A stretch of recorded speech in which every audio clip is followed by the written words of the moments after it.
Assembly Lok Sabha ఎన్నికలు దగ్గర పడుతున్న వేళ వైసీపీ అధిష్టానం తమ పార్టీ అభ్యర్థుల జాబితాను విడుదల చేస్తూ వస్తుంది. ఇప్పటికే 4 లిస్టులు విడుదల చేసిన జగన్ సర్కార్ ఇప్పుడు 5వ జాబితాపై కసరత్తులు చేస్తుంది. ఇవాళ రేపు 5వ లిస్టు ప్రకటించే అవకాశం ఉన్నట్లు తెలుస్తుంది. ఈ నెల 25 నుంచి సీఎం జగన్ జిల్లాల పర్యటన చేయనున్న నేపథ్యంలో 25వ తేదీలోపు అభ్యర్థుల కసరత్తును పూర్తి చేయాలని వైసీపీ నిర్ణయం తీసుకున్నట్లు సమాచారం. వైసీపీ అధినేత ఆంధ్రప్రదేశ్ ముఖ్యమంత్రి జగన్మోహన్ రెడ్డి అసెంబ్లీ ఎన్నికల్లో గెలుపొందడమే లక్ష్యంగా వ్యూహాలు సిద్ధం చేస్తున్నారు. 4 జాబితాలను రిలీజ్ చేసిన జగన్ 5వ జాబితాపై కసరత్తు చేస్తున్నారు. నియోజకవర్గాల వారీగా తాడేపల్లికి ఎమ్మెల్యేలను పిలిపించుకుని మాట్లాడుతున్నారు. టికెట్ ఇవ్వని నేతలకు సర్ది చెబుతున్నారు. ఈ ఎన్నికల్లో టికెట్ ఎందుకు ఇవ్వడమో వివరిస్తున్నారు. పార్టీ కోసం పనిచేయాలని, భవిష్యత్తులో మంచి అవకాశాలు కల్పిస్తామని జగన్ హామీ ఇస్తున్నారు. పార్టీ నేతలతో పాటు ఇంటెలిజెన్స్ నుంచి రహస్య రిపోర్టులు తెప్పించుకుంటున్నట్లు తెలుస్తోంది. ప్రజల్లో వ్యతిరేకతగా ఉన్న ప్రజలకు అందుబాటులో ఉండని నేతలపై వేటు వేస్తున్నారు. 4.5 ఏళ్లుగా ఎమ్మెల్యేల పనితీరును సీఎం జగన్ పరిగణలోకి తీసుకుంటున్నారు. ఇప్పటికే 4 జాబితాలని విడుదల చేసిన సీఎం జగన్ త్వరలో 5వ జాబితాలో ఉన్న ఎమ్మెల్యేలు, పార్లమెంటు సభ్యులను పిలిపించి మాట్లాడుతున్నారు. మంత్రి గుడివాడ అమర్నాథ్, ఎమ్మెల్యే కాటసాని రాంభూపాల్ రెడ్డి, పలువురు ప్రజాప్రతినిధులతో ముఖ్యమంత్రి జగన్ మాట్లాడారు. వాస్తవ పరిస్థితులను సదరు నేతలకు వివరించారు. ఇప్పటికే ప్రకటించిన 4 జాబితాల్లో 58 మంది ఎమ్మెల్యేలు, 10 మంది ఎంపీల స్థానాల్లో మార్పులు, చేర్పులు జరిగాయి. తాడేపల్లి క్యాంపు కార్యాలయం నుంచి ఎమ్మెల్యేలకు పిలుపు వస్తుండటంతో వెళ్లి సీఎం జగన్ను కలుస్తున్నారు. కోడికత్తి కేసు నిందితుడు సీను తల్లి చేపట్టిన దీక్షను పోలీసులు భగ్నం చేశారు. దీక్ష భగ్నం చేయడమే కాకుండా బలవంతంగా ఆమెను ఆసుపత్రికి తరలించారు. ఆమెను ఆసుపత్రికి తరలించే క్రమంలో దీక్షా శిబిరం వద్ద ఉధృత పరిస్థితులు తలెత్తాయి. ఈ దీక్షకు తెలుగుదేశం, జనసేన నేతలు మద్దతు ప్రకటించారు. ముఖ్యమంత్రి జగన్మోహన్ రెడ్డి న్యాయస్థానానికి వచ్చి సాక్ష్యం చెప్పి న్యాయం చేయాలంటూ కోడికత్తి శ్రీను తల్లి సావిత్రమ్మ చేపట్టిన నిరాహార దీక్షను పోలీసులు భగ్నం చేశారు. గత 3 రోజులుగా విజయవాడ గాంధీనగర్లోని రామ ఫంక్షన్ హాల్లో ఆమె నిరవధిక నిరాహార దీక్షను చేపట్టారు. అయితే దీక్షను శనివారం రాత్రి పోలీసులు బలవంతంగా భగ్నం చేశారు. గత 3 రోజులుగా దీక్ష చేపట్టడంతో సావిత్రమ్మ ఆరోగ్యం క్షీణించినట్లు వైద్యులు నివేదిక ఇచ్చారు.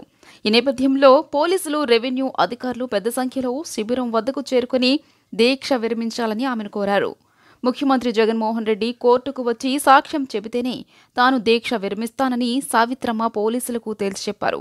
దీంతో రాత్రి 10 గంటల సమయంలో దీక్ష శిబిరం వద్దకు పోలీసులు భారీగా చేరుకున్నారు. నిరసనకారులు అడ్డుకున్న సావిత్రమ్మను పోలీసులు అత్యవసర వాహనంలో బలవంతంగా ఆసుపత్రికి తరలించారు. ఏపీసీసీ అధ్యక్షురాలిగా ప్రమాణ స్వీకారం చేయనున్న వైఎస్ షర్మిలకు గన్నవరం ఎయిర్పోర్ట్లో ఘనస్వాగతం దక్కింది. కడప నుండి ప్రత్యేక విమానంలో గన్నవరం విమానాశ్రయానికి చేరుకున్న వైఎస్ షర్మిలకు కాంగ్రెస్ పార్టీ నాయకులు కేవీపీ రామచంద్రరావు, గిడుగు రుద్రరాజు, నర్రాశెట్టి నరసింహరావు, సుంకర పద్మశ్రీ, కాంగ్రెస్ పార్టీ శ్రేణులు స్వాగతం పలికారు. అనంతరం గన్నవరం నుండి కానూరు ఆహ్వానం కళ్యాణ మండపం వరకు కాంగ్రెస్ శ్రేణులు భారీ ర్యాలీ చేపట్టారు. ఆహ్వానం కళ్యాణ మండపంలో ప్రమాణ స్వీకారం చేసిన అనంతరం ఆంధ్రరత్న భవన్లో బాధ్యతలు స్వీకరిస్తారు. జగన్ నియంత పాలనలో అంగన్వాడీ చెల్లెములు నష్టపోతున్నారని తెలుగుదేశం పార్టీ జాతీయ ప్రధాన కార్యదర్శి, యువనేత నారా లోకేష్ అన్నారు. ప్రజాప్రభుత్వం ఏర్పడిన వెంటనే న్యాయమైన డిమాండ్లను పరిష్కరిస్తామని హామీ ఇచ్చారు. ఏపీ ప్రజలు పొరపాటున జగన్మోహన్ రెడ్డి అనే నయా నియంతకు అధికారం ఇచ్చారన్నారు. జగన్ అనాలోచిత పిచ్చి నిర్ణయాలతో అన్ని వర్గాల ప్రజలను అవస్థల పాలు చేస్తున్నాడని మండిపడ్డారు.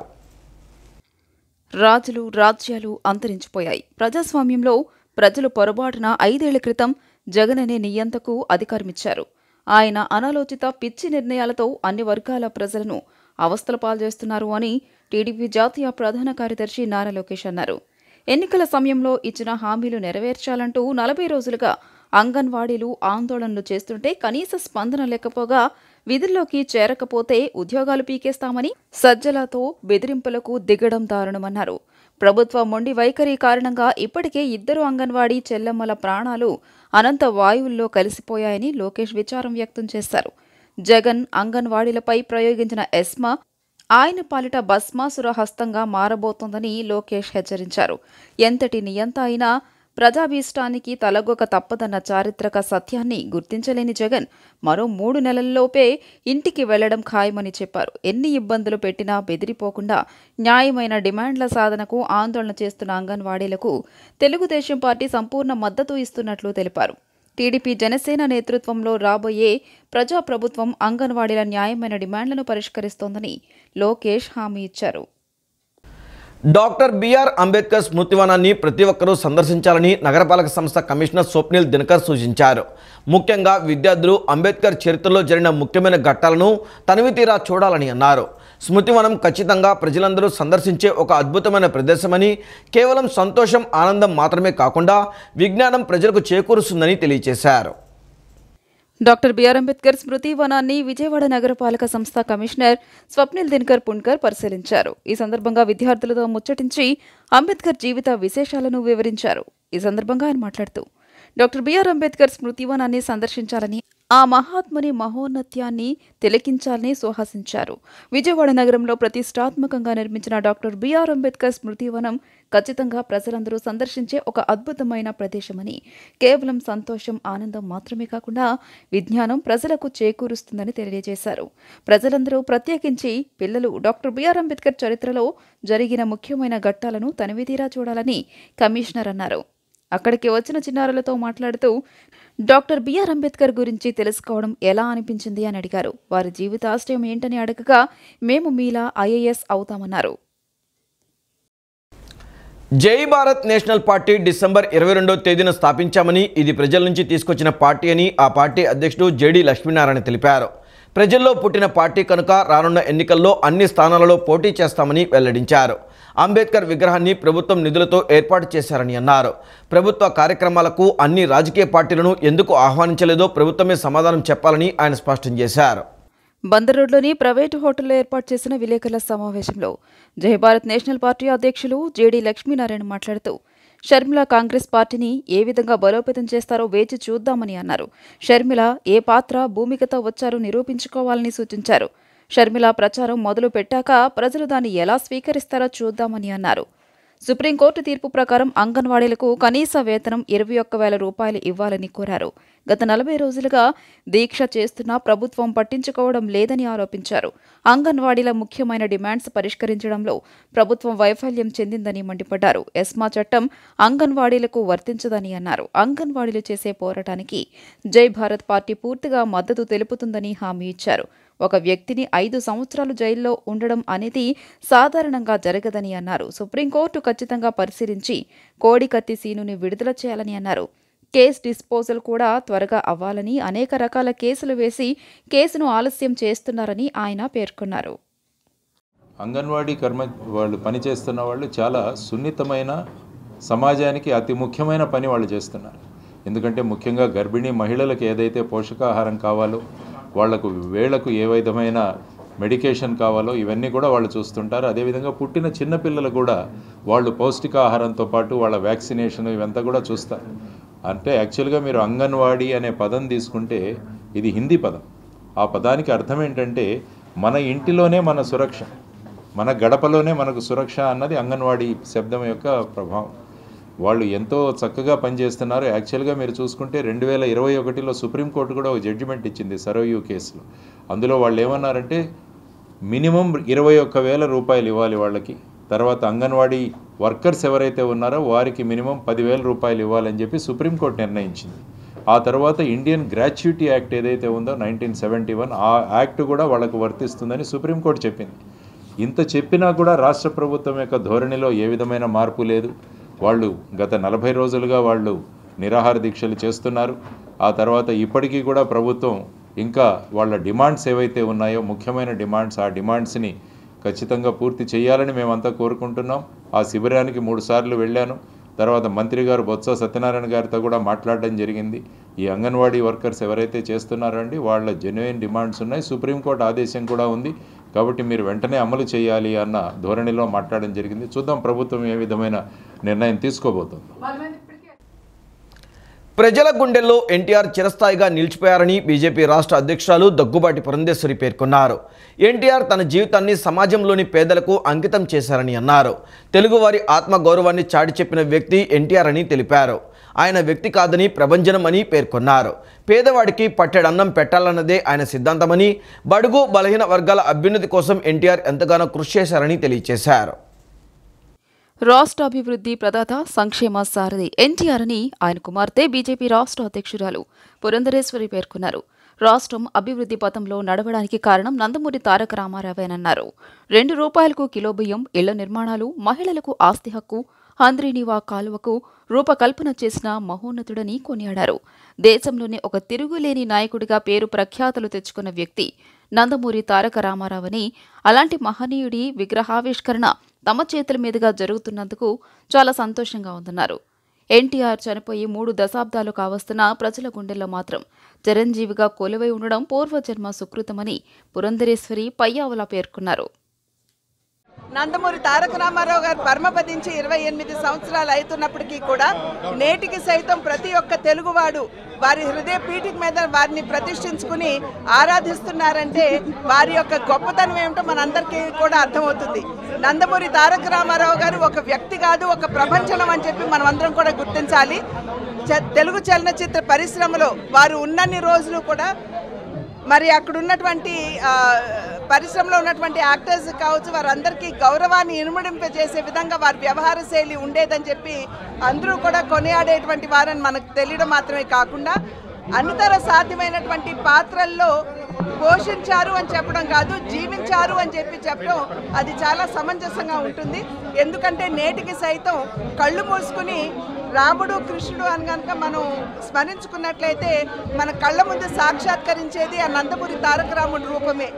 నాయకుడిగా అందరినీ కూడా మనం సంతృప్తి పరచవచ్చు, కానీ ప్రతి నాయకుడిగా సైతం రావణాసురుడు కావచ్చు, దుర్యోధనుడు కావచ్చు, ఆ పాత్రలో సైతం ప్రేక్షకుల్ని అలరింపజేశారంటే అది నందమూరి తారక రామారావు గారి గొప్పతనం అని చెప్పి మనం గమనించాలి.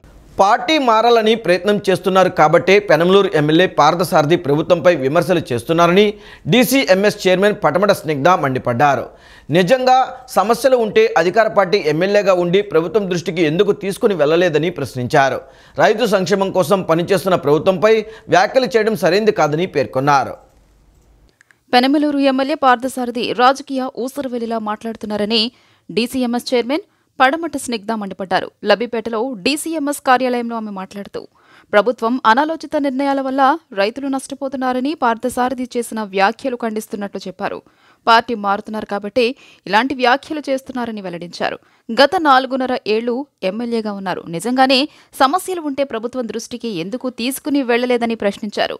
ధాన్యం కొనుగోలు ఆన్లైన్ కాకుండా ఆఫ్లైన్ పెట్టొచ్చు కదా అంటున్నారు. అవినీతి ఉండకూడదు అనే ఉద్దేశంతోనే ప్రభుత్వం ఆన్లైన్ పెట్టిందని స్పష్టం చేశారు. రైతులకు మంచి జరగాలని సీఎం జగన్ అనేక కార్యక్రమాలు చేస్తున్నారని స్పష్టం చేశారు. అవినీతి లేకుండా పాలన చేస్తున్న పార్థసారథి ఇలాంటి వ్యాఖ్యలు చేయడం దారుణమని మండిపడ్డారు. తమ రాజకీయ ప్రస్థానం జగన్తోనే మొదలైందని 14 ఏళ్లుగా జగన్ వెంటే తాము నడుస్తున్నట్లు చెప్పారు. పార్టీలో తమకు తగిన న్యాయం జరగాలని మాత్రమే మేము కోరుకుంటున్నట్లు వెల్లడించారు. పెనమలూరు ఎమ్మెల్యే సీట్ని స్థానికుడైన తన తండ్రి పడమట సురేష్ బాబుకు కేటాయిస్తే బాగుంటుందని అన్నారు. ఉయ్యూరు ఆర్డీ ఆఫీస్ దగ్గరికి వెళ్ళి కొన్ని కామెంట్స్ చేశారు, కొన్ని స్టేట్మెంట్స్ పాస్ చేశారు. ఫస్ట్ ఆఫ్ ఆల్ అవి ఏవి నిజం కాదు. ఆయన ఇప్పుడు పార్టీ మారుతున్నారు కాబట్టి ఏ పార్టీకి వెళ్తున్నారు ఆయనకి క్లారిటీ లేదు కాబట్టి ఆయన అటెన్షన్ కోసం ఇలాంటి కామెంట్స్ అనేవి చేస్తున్నారు. ఎందుకంటే ఇప్పుడు ఆయన ఇలా ప్రాబ్లమ్స్ ఇవి ఉన్నాయి అవి ఉన్నాయని చెప్తున్నారు కదా, మరి మీరు 4.5 years ఎమ్మెల్యేగా చేశారు కదా, ఆ ప్రాబ్లమ్స్ నిజంగానే ఉండుంటే మరి ఈ 4.5 years మీరెందుకు ఆ ప్రాబ్లమ్స్ ప్రభుత్వం దృష్టికి తీసుకెళ్లేదు? అంటే మీరు అసమర్థులు, సరిగ్గా చేయలేదు అని మీరు ఒప్పుకున్నట్టే కదా. కానీ మీరు కరెక్ట్గా అప్పుడు మీ బాధ్యత చేశారు అంటే మరి ఈరోజు మీరు చెప్తుంది అబద్ధాలనే కదా. అంటే ప్రభుత్వం మీద బురద జల్లడానికి ట్రై చేస్తున్నారు ఆయన. సీఎం జగన్కి అంబేద్కర్ ఆశయాలన్నా రాజ్యాంగమన్నా చిత్తశుద్ధి గౌరవం ఏ కోశాన లేదని టీడీపీ పొలిట్ బ్యూరో సభ్యులు వర్లారామయ్య అన్నారు. 404 కోట్ల ఖర్చుతో విజయవాడలో 125 అడుగుల అంబేద్కర్ విగ్రహ నిర్మాణం చేపట్టింది. రాబోయే ఎన్నికల్లో రాజకీయ లబ్ధి కోసమే తప్ప అంబేద్కర్ పట్ల చిత్తశుద్ధితో కాదన్నారు. జగన్ దళితుల మేనమామని చెప్పి మోసం చేశాడని వర్లారామయ్య ఆగ్రహం వ్యక్తం చేశారు. రాబోయే అసెంబ్లీ ఎన్నికల్లో లబ్ధి పొందడానికి వైకాపా ప్రభుత్వం విజయవాడలో బిఆర్ అంబేద్కర్ విగ్రహాన్ని ఏర్పాటు చేసిందని టీడీపీ పొలిట్ బ్యూరో సభ్యుడు వర్లరామయ్య ధ్వజమెత్తారు. 188 మంది దళితుల్ని పొట్టన పెట్టుకున్న పాపం 125 అడుగుల అంబేద్కర్ విగ్రహం పెడితే పోతుందా అని నిలదీశారు. మంగళగిరిలోని టీడీపీ కేంద్ర కార్యాలయంలో నిన్న ఆయన విలేకరులతో మాట్లాడారు.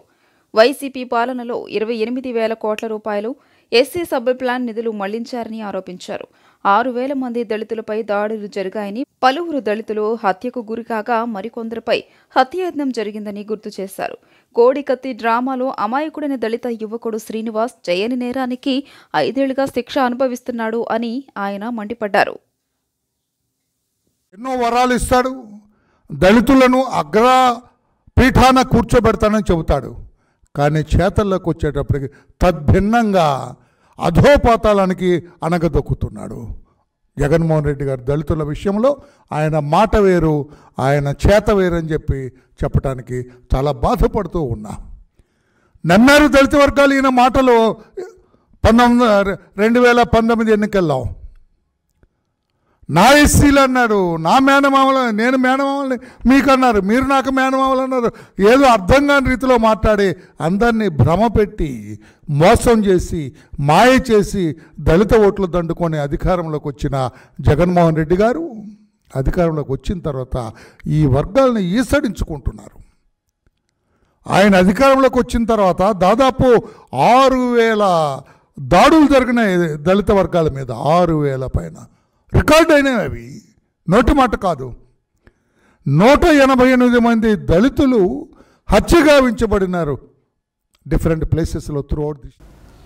మొమ్మనేని సుబ్బారావు సిద్ధార్థ కళాపీఠం ఆధ్వర్యంలో ఈ నెల 26 వరకు మొగలరాజపురంలోని సిద్ధార్థ ఆడిటోరియంలో నిర్వహించే సుందరాఖండ సప్తాహ పారాయణం నిన్న ప్రారంభమైంది. హనుమాన్ సేవక్ పూజ్య గురుదేవ్ డాక్టర్ పోలా ప్రగడ శ్రీనివాస్ స్వామీజీ ముఖ్య అతిథిగా హాజరయ్యారు. ఈ సందర్భంగా ఆయన మాట్లాడుతూ రామాయణం అంతా శ్రీరాముని గురించి ఉంటే సుందరాకాండ మాత్రం ఆంజనేయుడి అద్భుత విన్యాసాలను తెలియచేస్తుందన్నారు. సుందరాకాండ పారాయణం చేస్తే కష్టాలు తొలగిపోతాయని, కార్యాలు నెరవేరుతాయని తెలిపారు. ఈ కార్యక్రమంలో సిద్ధార్థ కళాపీఠం గౌరవ పోలా ప్రగడ శ్రీనివాస్ అధ్యక్షుడు డాక్టర్ చదలవాడ నాగేశ్వరరావు, అధ్యక్షుడు పాలడుగు లక్ష్మణరావు, ప్రధాన కార్యదర్శి ఎన్ లలితాప్రసాద్ తదితరులు పాల్గొన్నారు. అటువంటి రాముడి యొక్క గొప్ప చరిత్రే శ్రీమద్ రామాయణం. చరితం రఘునాథస్య శతకోటి ప్రవస్థితం ఏకైకమక్షరం ప్రోక్తం మహాపాతక నాశనం అన్నారు. రామాయణంలో ఒక్కొక్క శ్లోకం కూడా ఒక గొప్ప మహామహిమాన్వితమైనటువంటి మంత్రం. ఒక్కొక్క శ్లోకానికి ఒక్కొక్క గొప్ప ఫలం ఉంటుందన్నమాట. అలాగా రామాయణం ఎవరైతే నిరంతరం శ్రద్ధగా ఆలపిస్తారో వాళ్ళ జీవితంలో ఎప్పుడూ ఉన్నతే ఉంటుంది. రాముడి యొక్క నామమే అంత గొప్పదన్నమాట. ఈ భూమిలో అనేక రాళ్ళు పుట్టాయి, రత్నాలు పుట్టాయి, ముత్యాలు కనబడతాయి. ఒక నీటి బిందువు మరి భూమిలో సముద్రంలో పడేటప్పటికి అది ముత్యం అవుతుంది, ఇంకోటేమో ఉప్పు నీరు కింద మారిపోతుంది. మనం చేసేటటువంటి సత్కర్మ వల్లే మనకి శ్రీ వెంకటేశ్వర స్వామి దేవస్థానం లబ్బిపేట సామగాన లహరి సాంస్కృతిక సంస్థ ఆధ్వర్యంలో అయోధ్యలో రామ జన్మభూమి క్షేత్ర ప్రాణప్రతిష్ఠ సందర్భంగా లబ్బిపేట శ్రీ వెంకటేశ్వర స్వామి దేవస్థానంలో 3 రోజుల పాటు నిర్వహించే అయోధ్య రామ సంకీర్తనోత్సవం శనివారం ప్రారంభమైంది. తొలి రోజు కార్యక్రమంలో ఘంటసాల వెంకటేశ్వరరావు ప్రభుత్వ సంగీత కళాశాల గాత్ర విభాగం అధ్యాపకురాలు మల్లాది కార్తిక త్రివేణి గాత్రంతో ప్రారంభమయ్యాయి. వాగ్గేయకారులు త్యాగరాజస్వామి, ముత్తుస్వామి, దీక్షితార్, శ్యామశాస్త్రి, రామదాసు, అన్నమయ్య రచించిన కీర్తనలను మధురంగా గానం చేశారు. బమ్మిడిపాటి లలిత, పోవూరి గౌరీనాథ్ బృందం పలు కీర్తనలను ఆలపించారు.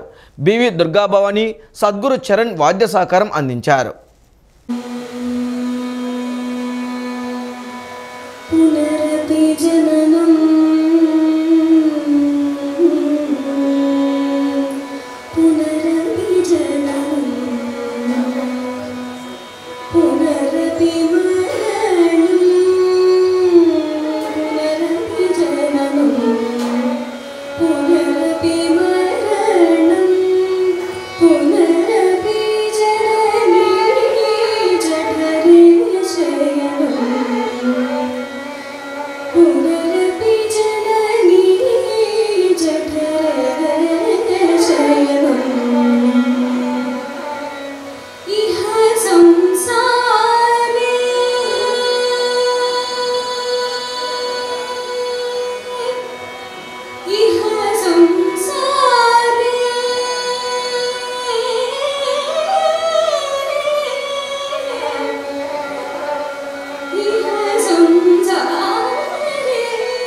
ఈ